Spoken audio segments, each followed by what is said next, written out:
Sayyidina wa Maulana Muhammadin wa ala alihi washabihi ajma'in, amma ba'du. Selamat pagi, salam sejahtera untuk kita semua. Tabekun. Yang saya hormati anggota DPRD Kabupaten Tanggamus dari fraksi P3, Bapak Ahmad Farid. Yang saya hormati dari jajaran pemerintah daerah Kabupaten Tanggamus, Ibu Inspektur, Kabak Kesra, Kabak Protokol. Kemudian yang saya hormati jajaran Puspika dan Camat. Dan yang saya hormati, saya banggakan tokoh adat, tokoh agama, tokoh masyarakat, Pangeran Bukhari, kemudian Raja Pemulihan, kemudian mungkin tokoh-tokoh yang lainnya yang mohon maaf, ya, saya sebutkan satu persatu. Kemudian Kepala Pokon, Bukidor, Tanjung Jati, dan Kubu Langka, serta Kancah Marga, serta pengurus masjid dan juga musola yang insya Allah pada hari ini akan mendapatkan bantuan secara simbolis dari pemerintah daerah Kabupaten Tanggamus, juga rekan-rekan media yang berkesempatan meliput. Alhamdulillah, dengan izin dan ridha Allah SWT, pada kesempatan pagi menjelang siang hari ini, meskipun di tengah pandemi COVID-19 yang belum berakhir, namun begitu banyak nikmat yang tetap Allah limpahkan kepada kita yang patut untuk kita syukuri. Nikmat iman Islam, nikmat sehat, nikmat umur, kesempatan, dan yang lain-lainnya. Sehingga kita pada hari ini dapat bersama-sama hadir di Masjid Nurul Falah Pekondoh dalam keadaan sehat dan insya Allah tidak kekurangan suatu apapun, dan sekaligus juga ini menjadi ajang silaturahmi di antara sama kita. Mudah-mudahan menjadi kegiatan dan juga silaturahmi yang mendapatkan barokah dan ridho dari Allah Subhanahu wa taala. Amin, Allahumma amin. Salawat dan salam senantiasa kita curahkan kepada Nabi besar junjungan kita, Nabi Muhammad SAW, beserta keluarga dan sahabatnya. Semoga kita mendapatkan syafaat di yaumil akhir nanti. Amin, Allahumma amin. Bapak, Ibu sekalian, kami dari pemerintah daerah Kabupaten Tanggamus pada hari ini akan menyampaikan bantuan kepada 1 masjid dan 3 musola yang ini merupakan program secara rutin yang dilaksanakan oleh pemerintah daerah Kabupaten Tanggamus. Namun biasanya penyerahan ini dilaksanakan pada saat kegiatan Safari Ramadan.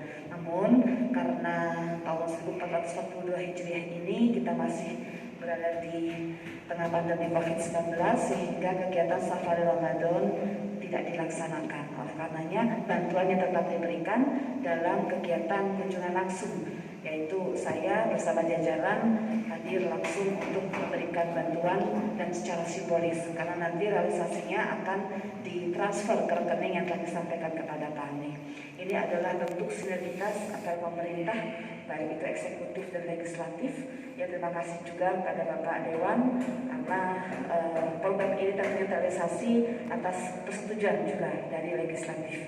Ya, kalau yang dulu-dulu bantuannya 1 masjid, alhamdulillah sekarang dapat ditambah 1 masjid dan 3 musola. Dan salah satunya diberikan di Masjid Nurul Falah Pekondoh, Kecamatan Cukubalak ini. Semoga bantuannya ini dapat bermanfaat dan rumah ibadah ini dapat segera terselesaikan dan dapat tentunya digunakan oleh masyarakat untuk beribadah dengan tempat ibadah yang lebih nyaman, lebih representatif. Insya Allah jadi berkah untuk kita semuanya. Nah, Bapak Ibu sekalian, berkenaan dengan kegiatan penyampaian bantuan ini, saya selaku Ketua Satgas COVID-19 Kabupaten Tanggamus juga mengajak kepada kita semuanya, seluruh elemen dan komponen masyarakat, berikut juga dengan Satgas COVID-19 Kecamatan dan juga Pokon, bahwa Kabupaten Tanggamus ini kita saat ini berada di zona kuning. Namun kita tidak boleh lengah, kita tetap harus waspada, segala kemungkinan bisa saja terjadi. Dan Provinsi Lampung ini masuk di salah satu provinsi yang diberlakukan PPKM atau pemberlakuan pembatasan kegiatan masyarakat. Oleh karenanya menjadi kewaspadaan, kepedulian dan perhatian kita semuanya agar bagaimana kita berkomitmen dalam upaya-upaya pengendalian penyebaran COVID-19. Terutamanya kita ini akan menghadapi Hari Raya Idul Fitri yang tidak menutup kemungkinan meskipun sudah ada larangan untuk mudik, ya, namun masih saja ada dari warga masyarakat yang dimungkinkan untuk datang dan masuk ke wilayah Kabupaten Tanggamus yang berasal dari daerah-daerah yang terpapar virus corona. Oleh karenanya saya minta kepada Satgas Kecamatan, ya, Bapak Camat, Puspika, ya, dan Ramil dan juga Kapolsek, kemudian Kepala Pekon semuanya, untuk kita dapat sama-sama meningkatkan kembali kesiapsiagaan kita di posko PPKM-nya masing-masing. Ya, bila ada kedatangan yang berasal dari luar, mohon untuk dapat disampaikan agar melakukan isolasi mandiri. Dan apabila ada yang bergejala, itu untuk dapat dikoordinasikan dengan tenaga kesehatan atau petugas kesehatan setempat. Jangan sampai kita lengah, kemudian sudah menyebar virusnya. Penanganan tentu akan lebih sulit dibandingkan dengan pencegahan. Nah, kita ketahui bersama, ini sengaja selalu saya sampaikan di mana-mana agar menjadi pembelajaran dan pengalaman bagi kita. Negara India saat ini mengalami tsunami COVID. Kasusnya 400.000 per hari, yang meninggal 3.500. Jangan sampai kita mengalami kondisi seperti itu. Kenapa? Dikarenakan mereka lalai dan lengah, menganggap telah berhasil mengendalikan COVID-19, kemudian longgar terhadap penerapan protokol kesehatan, melakukan kegiatan-kegiatan yang di situ ada potensi pengumpulan massa secara besar, secara banyak, dan akhirnya terjadilah tsunami COVID. Lebih baik kita mengantisipasi, lebih baik kita mencegah daripada kita harus menghadapi kondisi-kondisi yang tidak kita harapkan, apalagi taruhannya adalah nyawa daripada kita dan keluarga serta masyarakat kita. Nah, jadi sekali lagi saya mohon agar penerapan protokol kesehatan tidak boleh kendor, tidak boleh lengah. Kita harus tetap berdisiplin secara mandiri, ya. Jangan hanya karena ada petugas, jangan hanya karena ada aparat, tetapi masyarakat kita himbau untuk dapat menerapkan protokol kesehatan dalam kehidupannya sehari-hari.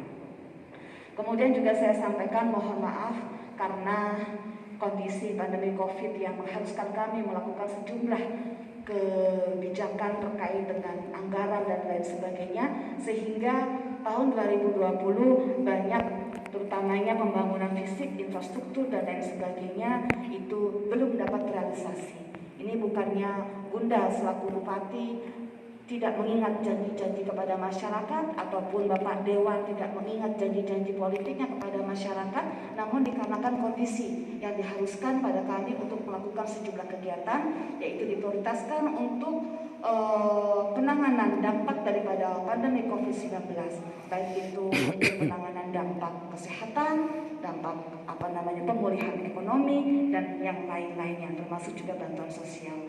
Oleh karenanya mohon disampaikan kepada masyarakat juga, kalau kok ini jalannya masih banyak yang belum terbangun, ya, tahun 2020 tidak seperti apa yang diharapkan oleh masyarakat, kami mohon maaf karena keterbatasan anggaran dan adanya prioritas penggunaan anggaran untuk penanganan dampak COVID-19.